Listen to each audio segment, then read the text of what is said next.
우리 크리스천어티 기독교 기본 진리라는 제목으로 말씀을 몇 주 동안 전하고 있습니다. 여러분 중요한 결정을 할 때는 우리가 고민을 하게 돼 있어요.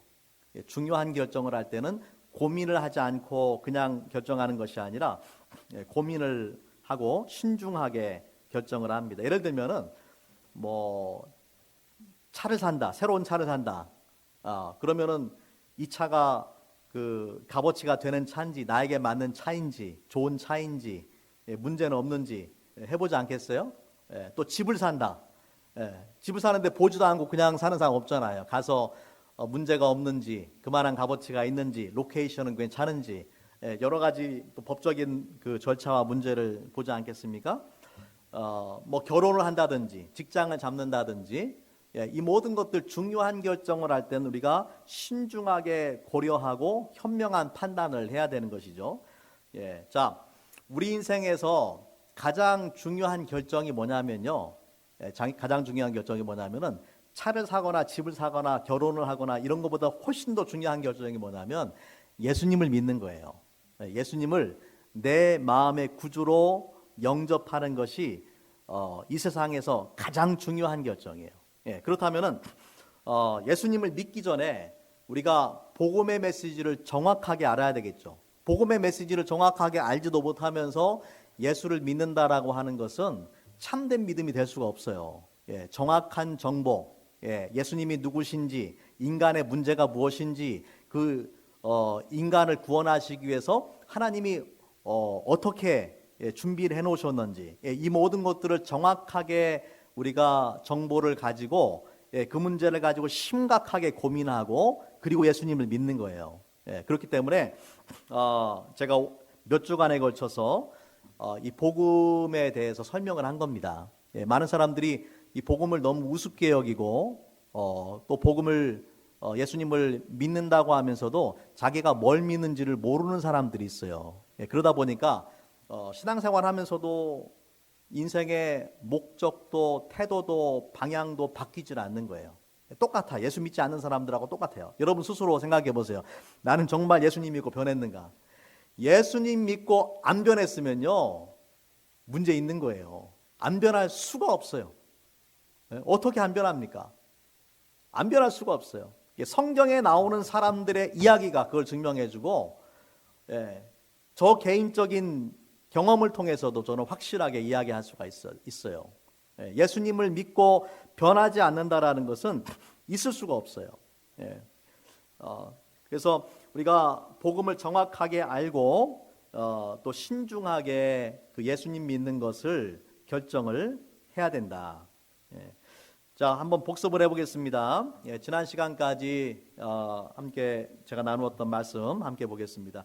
자, 저는 복음을 관계로 설명을 합니다. 우리 인간관계도 중요하지만 그 인간관계보다도 훨씬 더 중요한 것이 뭐냐면은 인간과 하나님의 관계다. 자, 세 가지 관계 말씀드렸죠? 어떤 게 있었어요? 세 가지 관계. 처음에는 사랑의 관계, 그 다음에 깨어진 관계, 그 다음에 회복의 관계가 있었어요. 자, 사랑의 관계는 하나님께서 인간을 하나님의 형상을 좇아서 특별한 존재, 영적인 존재로 만드셨다라는 것이죠. 그리고 인간을 사랑해 주시고 인간을 축복해 주셨어요. 이것이 이 사랑의 관계입니다. 하지만 그러한 놀라운 하나님의 축복을 받은 존재로 만들어진 인간이 하나님을 믿지 않고 또 하나님 앞에 불순종한 결과 그것을 뭐라고 부르냐면은 죄라고 부르는 것이죠. 그 죄로 인해서 그 죄의 결과가 뭐냐면은 하나님과 인간 사이가 깨어지게 돼요.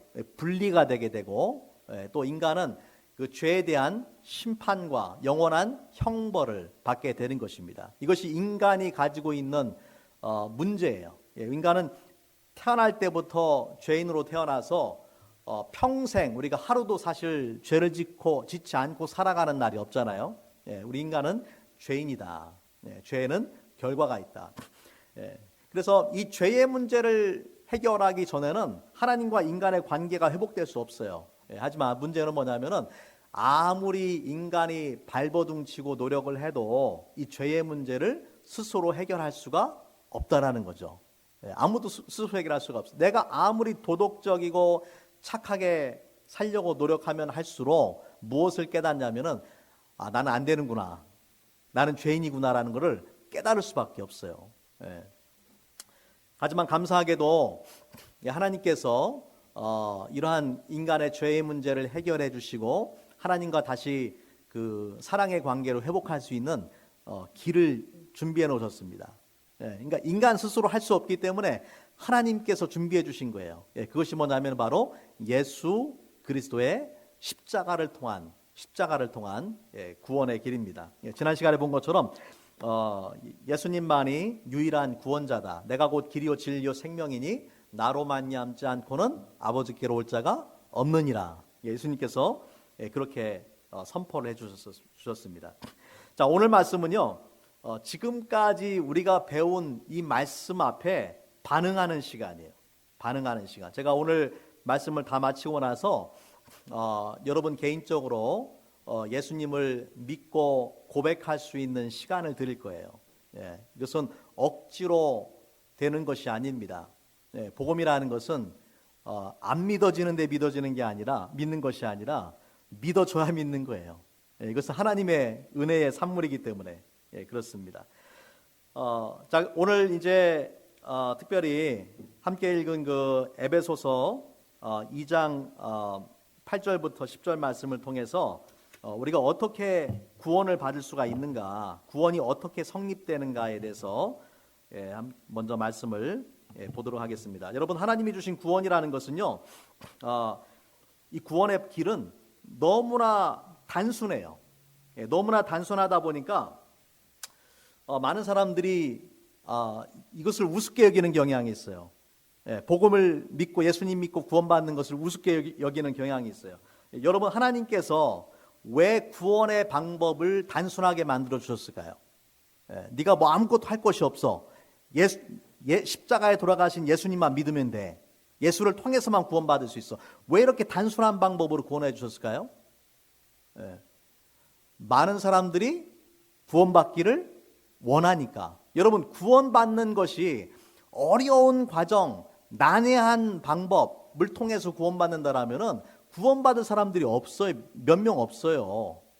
감사하게도 하나님은 모든 사람들이 구원받기를 원한다. 오늘 말씀에 거기 여러분 그 유인물에 나눠드린 유인물의 그 괄호의 빈칸을 한번 여러분이 채우면서 말씀을 들으시면 좋겠습니다. 그 디모데전서 2장 4절 말씀에 보면은 이렇게 말씀을 합니다. 하나님은 모든 사람이 구원을 받으며 진리를 아는 데 이르기를 원하시느니라. 누가 구원받기 원하신다고요? 모든 사람이, 예외가 없어요. 하나님의 원하시는 구원의 대상은 모든 사람이다. 그 중에는 나도 포함된다. 하나님께서 나를 구원하기를 원하신다. 구원의 방법이 어렵고 힘들다면은 몇 똑똑한 사람, 또 엘리트, 특별한 종교성을 가진 사람, 그런 사람들만 구원받을 거 아닙니까? 하지만 구원의 방법이 너무나 단순해요. 단순하기 때문에 어떤 사람들은 어리석게 봅니까? 어리석게 보는 거예요. 고린도전서 1장 18절 말씀에 보면 이렇게 말씀을 합니다. 십자가의 도가 멸망하는 자들에게는 미련한 것이요, 구원을 받는 우리에게는 하나님의 능력이라. 십자가의 도가 미련하게 들리는 거예요. 어떻게 하나님의 아들이 인간으로 와서 십자가에 죽어서 내 죄를 십자가에 죽어서 내가 구원받느냐, 어리석게 들릴 수밖에 없어요. 하지만 믿는 자들에게는 하나님의 능력이다, 그렇게 말씀을 해요. 그러니까 세상의 모든 그 종교의 그런 구원관을 보면은 쉽게 구원받는 그 종교가 하나도 없습니다. 어떤 뭐 참선이라든지 고행이라든지 또 많은 어떤 종교적인 의식, 복잡하고 어려운 과정을 거쳐야만 되고, 그렇게 해도 자기가 구원받았는지 안 구원받았는지는 가봐야 아는 거예요.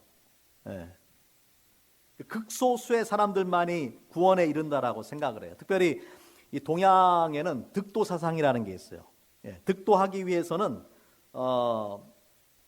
그러니까 과정은 힘들지만은 뭐 딱 득도를 하고 나면은 물리가 튀어가지고 세상의 모든 것들을 알게 되고 더 이상 진보가 필요 없는 발전할 필요가 없는 그런 상태의 경지에 이른다라고 생각을 하죠. 이런 득도 사상이 뭐 예를 들면은 종교회뿐만 아니라 이런 여러분 그 무협지나 그 영화나 이런 데도 보면은 잘 나와요.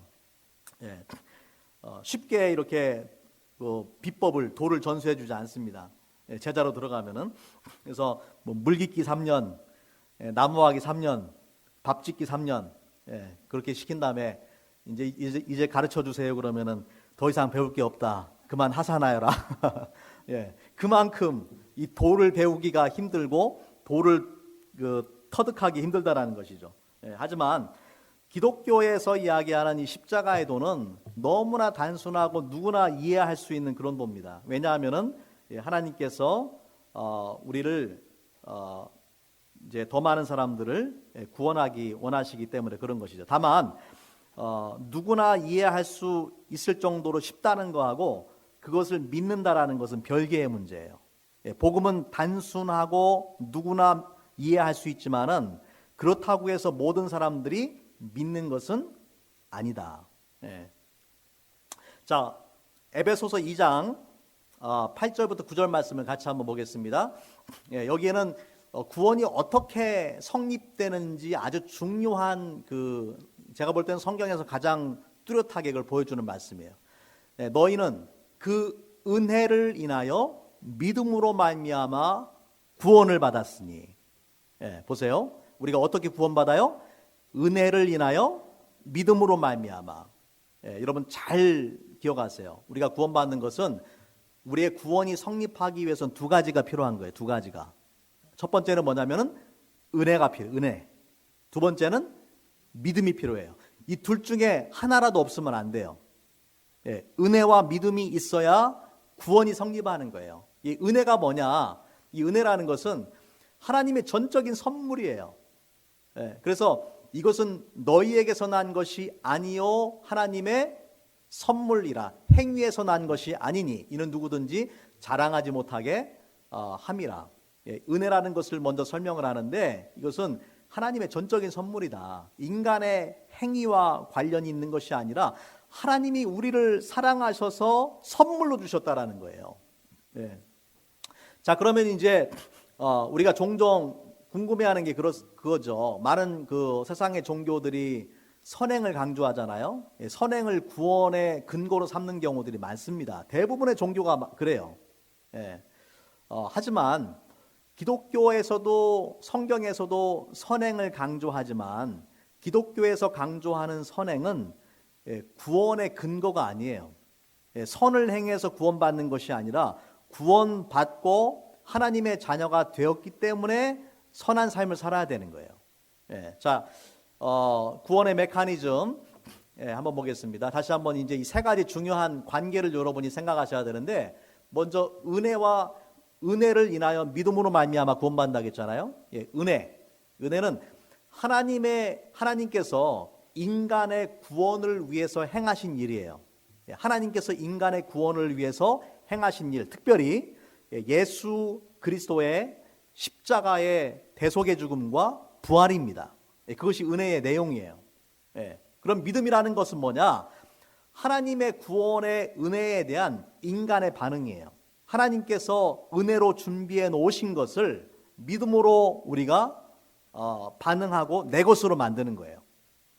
은혜가 있어도 믿음이 없으면 아무런 소용이 없다라는 것이죠. 또 선한 일, 이 선행이 있습니다. 선행이라는 것은 은혜와 믿음으로 구원받은 인간의 삶의 열매, 변화된 삶의 열매. 우리가 예수님 믿고 나서 선한 삶을 살아야 된다라는 것이죠. 자, 이것을 이제 제가 그림으로 만들어 봤는데 이 그림을 구원의 나무라고 부르자고요. 구원의 나무. 거기 나무가 있죠. 나무가 있고 뿌리가 있고 그 다음에 이 줄기가 있고 줄기에서 가지가 나오고 가지에 이런 열매들이 맺히는 거예요. 예. 자, 이 구원의 나무의 뿌리에 해당하는 것이 뭐냐면 그것이 은혜입니다. 은혜, 하나님의 은혜예요. 그리고 이 줄기 몸통에 해당하는 것이 뭐냐면은 믿음이에요. 하나님이 은혜로 주신 것을 믿음으로 받아들이는 거예요. 은혜가 없이는 믿음도 없어요. 은혜를 인하여 믿음으로 말미암아 구원을 받았다, 그죠? 그리고 선행은 뭐냐? 선행은 예수 믿고 난 다음에 우리 삶의 변화된 삶의 열매들이 선행이에요.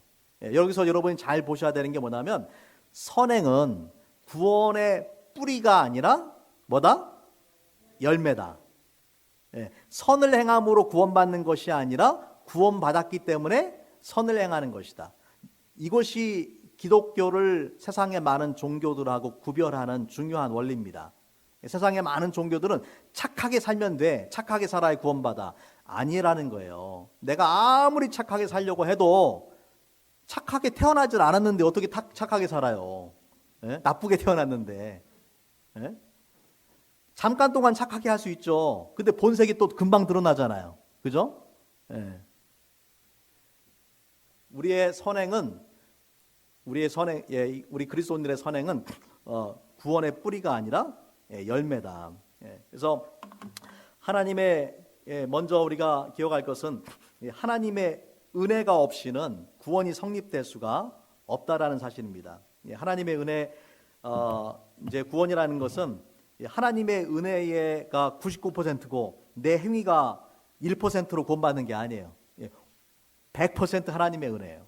만약에 1%라도 나의 어떤 선행이나 행위가 들어간다면요, 우리는 그 1% 때문에 구원받지 못해요. 그 얘기는 뭐냐면은 예수 그리스도의 십자가의 그 대속의 은혜가 구원을 위해서 하나님께서 행하신 그 일이 완전하지 않다라는 이야기입니다. 완벽하지 않다라는 이야기예요. 하지만 감사하게 예수님께서 십자가에 죽으실 때에 다 이루었다 말씀하셨어요. 우리 인간의 구원을 위한 하나님의 그 은혜를 완전히 다 이루어 주신 거예요. 더 이상 우리가 더할 것이 아무것도 없다라는 것이죠. 디도서 3장 5절 말씀에 보면 이렇게 말씀을 합니다. 우리를 구원하시되 우리의 행한 바 의로운 행위로 말미암지 아니하고 오직 그의 긍휼하심을 조차 중생의 시승과 성령의 새롭게 하심으로 하셨나니.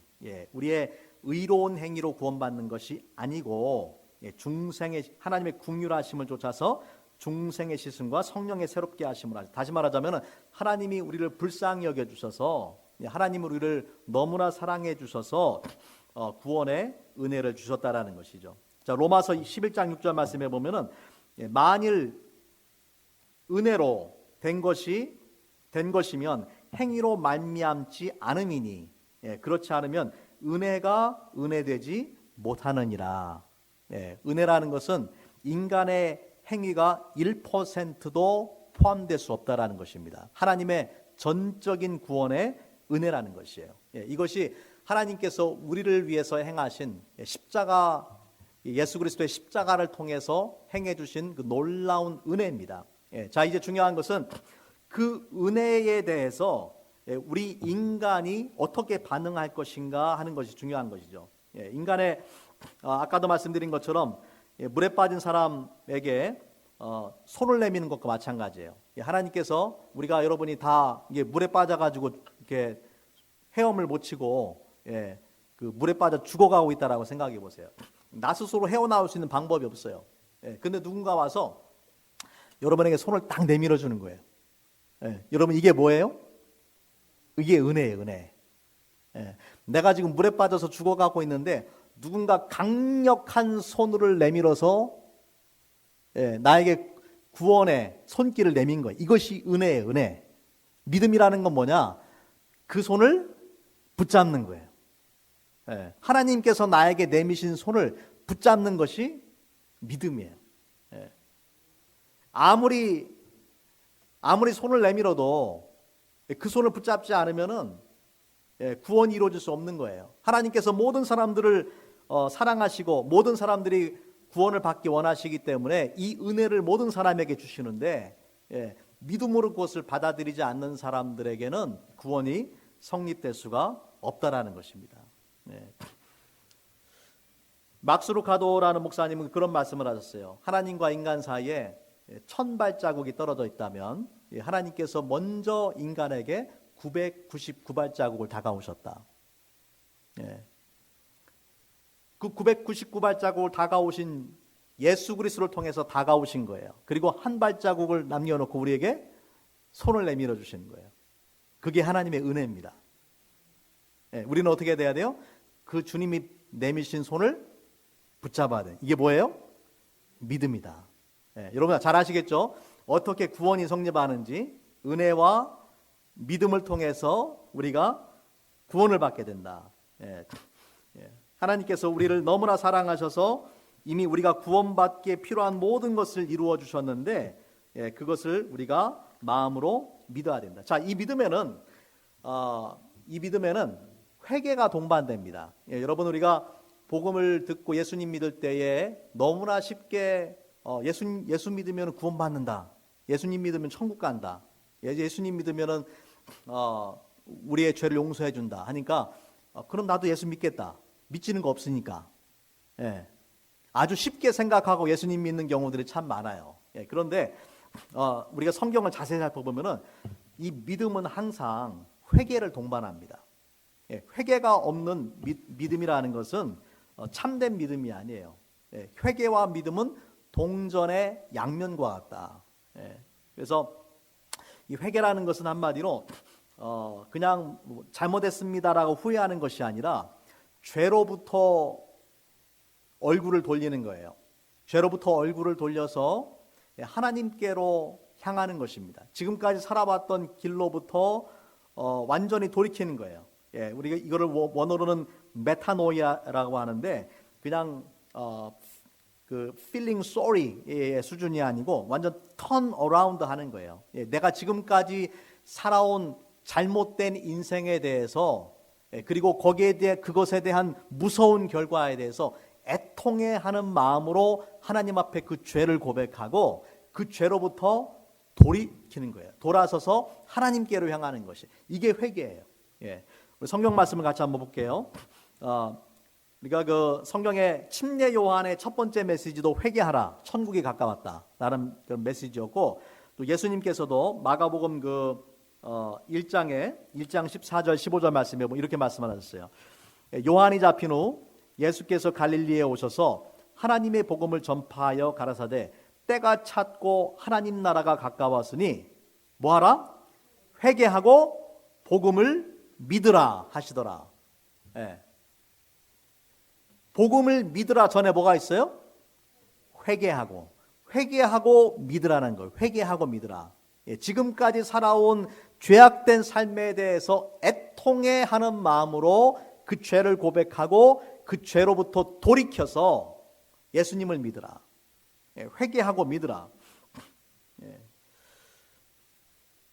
또 사도행전 2장에 보면은 이 오순절 그 마가의 다락방에서 성령이 임재하고 많은 사람들이 모였을 때에 베드로가 일어나서 복음을 전하잖아요. 베드로가 복음을 전할 때 사도행전 2장 38절 말씀에 보면은 이렇게 말씀합니다. 베드로가 이르되 너희가 회개하여 각각 예수 그리스도의 이름으로 침례를 받고 죄사함을 받으라. 그리하면 성령을 선물로 받으리니. 예수 그리스도의 이름으로 침례받기 이전에 뭐를 강조했냐면 너희가 회개하라. 여러분 이 외에도 이 성경에 회개에 대한 말씀이 너무나 많아요. 제가 다 일일이 나열할 수 없을 정도로 회개에 대한 말씀이 너무 많아요. 아쉽게도 오늘날 이 복음이 아주 싸구려 복음이 돼버렸어요. 회개가 없이 예수님을 믿는다고 하는 사람들이 너무나 많아요. 그러다 보니까 예수를 믿는다고 하면서도 삶은 변화되지가 않는 거예요. 여러분 회개라는 것은 자신의 죄를 깨닫고 애통한 심정으로 지금까지 살아온 인생을 후회하고 하나님 앞에 그 죄를 고백하고 하나님의 용서를 구하고 죄로부터 완전히 돌아서는 것을 의미하는 거예요. 그러한 회개가 믿음과 함께 반드시 수반돼야 된다. 자, 두 번째 이제 믿음에 대해서 보겠습니다. 자, 갈라디아서 2장 16절부터 말씀을 보니까 이렇게 말씀을 합니다. 사람이 의롭게 되는 것은 율법의 행위로 말미암음이 아니요 오직 예수 그리스도를 믿음으로 말미암는 줄 알므로. 의롭게 되는 것은 율법의 행위가 아니다. 또는 선행도 아닙니다. 믿음으로 되는 것이다. 우리도 그리스도 예수를 믿나니 이는 우리가 율법의 행위로서가 아니고 그리스도를 믿음으로써 의롭다함을 얻으려 함이라. 율법의 행위로서는 의롭다함을 얻을 육체가 없느니라. 우리가 의로워질 수 있는 유일한 방법은 예수님을 믿음으로 의로워진다. 믿음으로 구원받게 된다. 요한복음 3장 16절 우리 잘 아는 말씀이죠. 같이 한번 읽어볼까요? 시작. 하나님이 세상을 이처럼 사랑하사 독생자를 주셨으니 이는 저를 믿는 자마다 얻게 하려 하심이라. 아멘. 거기 보니까 어떤 사람이 구원받느냐? 하나님께서 이미 우리를 위해서 행하신 일이 있습니다. 그것은 하나님이 세상을 이처럼 사랑하사 독생자를 주셨으니 그걸 뭐라고 부른다고요? 한 단어로 은혜다. 그게 은혜예요. 하나님께서 우리를 사랑하신 독생자 예수님을 주신 것이 은혜예요. 거기에 대한 반응이 뭡니까? 이는 저를 믿는 자마다 멸망치 않고 영생을 얻게 하려 하심이니라. 이게 믿음이에요. 여러분, 십자가는 하나님의 그 놀라운 사랑의 절정입니다. 나 같은 죄인 살리신 하나님의 은혜예요. 하나님이 왜 나 같은 죄인을 살리시는지, 나를 그렇게 사랑하시는지 저도 이해가 안 될 때가 많아요. 하지만 분명한 것은 하나님은 내가 나를 사랑하는 것보다 나를 더 사랑하신다. 이 하나님의 그 놀라운 사랑이 십자가의 은혜 속에 있는 거예요. 그 은혜를 발견하고 하나님의 사랑에 감동하고 지금까지 살아온 죄에 대해서 회개하고 예수님을 우리 마음의 구주로 영접해야 될 줄로 믿습니다. 요한복음 20장 31절 말씀 이렇게 말씀을 합니다. 오직 이것을 기록함은 너희로 예수께서 하나님의 아들 그리스도이심을 믿게 하려 함이요. 요한복음 전체를 기록한 목적이 뭐냐? 하나님의 아들 그리스도이심을, 예수가 하나님의 아들 그리스도이심을 믿게 하기 위해서 요한복음 전체를 기록한 것이다. 또 너희가 너희로 믿고 그 이름을 힘입어서 생명을 얻게 하려 함이니라. 자, 히브리서 4장 2절 말씀에 보면 중요한 말씀이 있어요. 그 말씀 한번 보겠습니다. 그들과 같이 우리도 복음 전함을 받은 자이나 들은 바 그 말씀이 그들에게 유익하지 못한 것은 듣는 자가 믿음과 결부시키지 아니함이라. 자, 복음을 들었어요. 복음을 들었는데 어떤 사람들에게는 그 복음이 유익하지만 어떤 사람들에게는 복음이 결코 유익하지가 않다. 어떨 때에 그 들은 말씀을 믿음과 결부하지 않았을 때에, 영어 성경에 보면 combine it with faith, 믿음으로 그 말씀을 받아들이지 않았을 때는 복음이 그 사람에게 아무런 유익함이 없다라는 거예요. 그래서 복음이 우리한테 주어졌지만은 오직 믿는 자들에게만, 하나님의 은혜를 믿음으로 받아들이는 사람들에게만 그 믿음이, 그 구원이 성립되게 된다라는 것이죠. 그래서 여러분 기억하십시오. 하나님의 전적인 은혜로 우리가 구원받는다. 그리고 그것을 믿음으로 말미암아서 구원받는다. 인간의 행위로서는 우리가 구원받을 수 있는 방법이 전혀 없다. 불가능하다. 어떤 목사님에게 평상시에 좀 잘난 척하기를 좋아하는 여집사님이 와가지고 이렇게 얘기했답니다. 목사님, 천국에 가는 것은 노를 저어서 가는 배와 같습니다. 행위와 믿음의 두 개의 노를 같이 저어야지 그 중에 하나만 저으면은 제자리에서 맴돌 뿐입니다. 말 되는 것 같죠? 행위와 믿음의 두 개를 같이 저어야지 진행이 되지, 하나만 가지고는 멘보입니다. 그랬더니 목사님 하는 말이, 집사님, 천국은 배 타고 가는 것이 아닙니다. 여러분, 비유가 아무리 좋아도 구원하고 관계없는 거예요. 이상한 말로 사람들을 이렇게 호리는 사람들이 있어요. 말로는 참 듣기 좋잖아요. 믿음과 행위가 같이 있어야 된다. 아니요. 성경이 그렇게 말씀해요? 성경은 그렇게 말씀하지 않아요. 행위로서는 절대 구원받을 수 없다라고 선포했어요. 이미 예수님께서 우리 구원을 위해서 모든 일을 다 이루어 주셨어요. 그게 은혜이고 그걸 내가 믿음으로 받아들여야만 구원받게 된다. 이러한 믿음을 또 다른 단어로 영접이라고 성경은 표현합니다.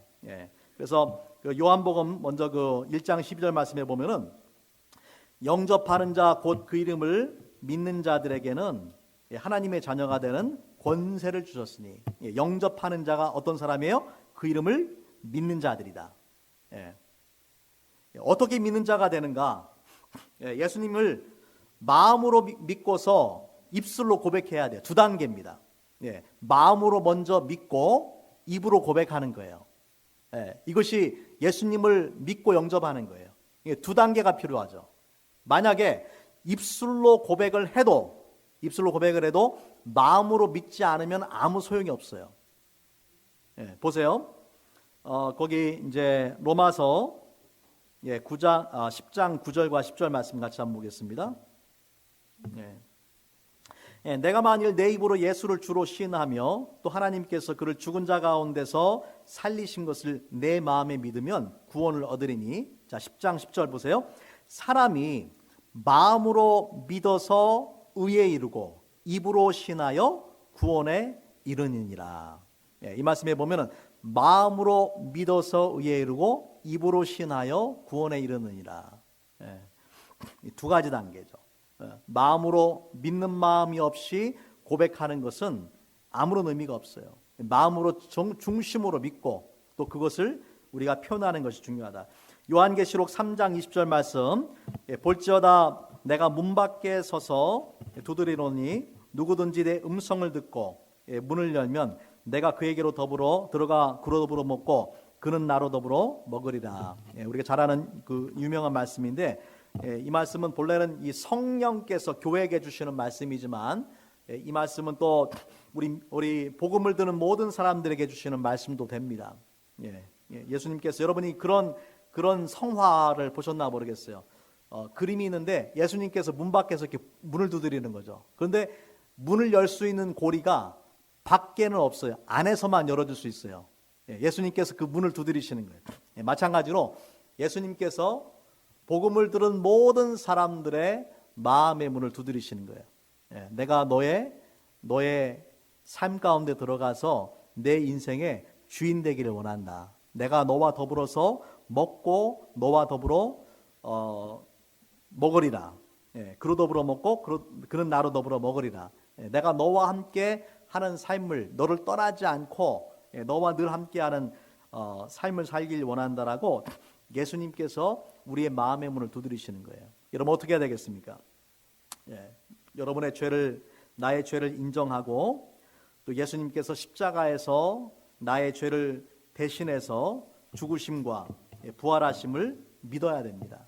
또 예수께서 예수 그리스도의 대속의 죽으심과 부활로 내 죄가 사함받았음을 믿어야 되고 또 그 믿음으로 말미암아서 하나님의 자녀가 되었음을 믿고 고백해야 되는 것입니다. 오늘 드린 그 유인물의 제일 마지막에 보면은 그 영접 기도가 있죠. 어떤 고백을 해야 되는가 한번 보시기 바랍니다. 같이 한번 읽어볼게요. 그 영접 기도 한번 읽어보겠습니다. 시작. 주 예수님, 저는 죄인입니다. 나를 대신하여 십자가에 죽으심으로 내 죄값을 치루어 주셔서 감사합니다. 지금 나는 내 마음의 문을 열고 예수님을 나의 구주, 나의 하나님으로 영접합니다. 나의 죄를 용서하시고 하나님의 자녀로 삼아주세요. 나를 다스려 주시고 주님이 원하시는 사람으로 변화시켜 주세요. 예수님의 이름으로 기도합니다. 아멘. 예, 여러분 복음을 듣는 것 자체가 축복입니다. 여러분이 이 자리에 있는 것 자체가 하나님께서 여러분을 너무나 사랑하셔서 이 생명의 말씀, 복음의 말씀을 듣게 해주신 거예요. 예, 하나님께서 여러분을 불러주신 거예요. 예, 복음은 누구나 다 이해할 수 있어요. 누구나 어린아이들도 이해할 수가 있어요. 예, 하지만 그 복음을 믿는 자들만 구원을 받을 수 있다. 예, 저는 오늘 시간에 여러분이 물론 이제 여러분 가운데 이미 예수님을 전에 믿은 분도 있겠지만 또 확인하는 차원에서 그리고 아직도 한 번도 내가 예수 믿는다라고 고백하지 않은 분들이 있다라면은 그것을 고백할 수 있는 그런 기회를 드리기를 원합니다. 여러분 이것을 억지로 할 수 있는 일이 아니에요. 믿는 것이 아니라 믿어줘야 되는 거예요. 성령께서 내 마음에 감동을 주시고 내 죄를 깨달아 알게 하시고 십자가에서 보여주신 하나님의 그 놀라운 사랑과 은혜를 내가 믿어줘야지 고백할 수 있는 거예요. 다만 성령께서 여러분의 마음을 감동시켜 주시면은 거부하지 마세요. 거부하지 마시고 그 말씀 앞에 순종하고 그대로 따르면 됩니다. 이 시간 잠깐 같이 한번 기도하는 시간 갖겠습니다.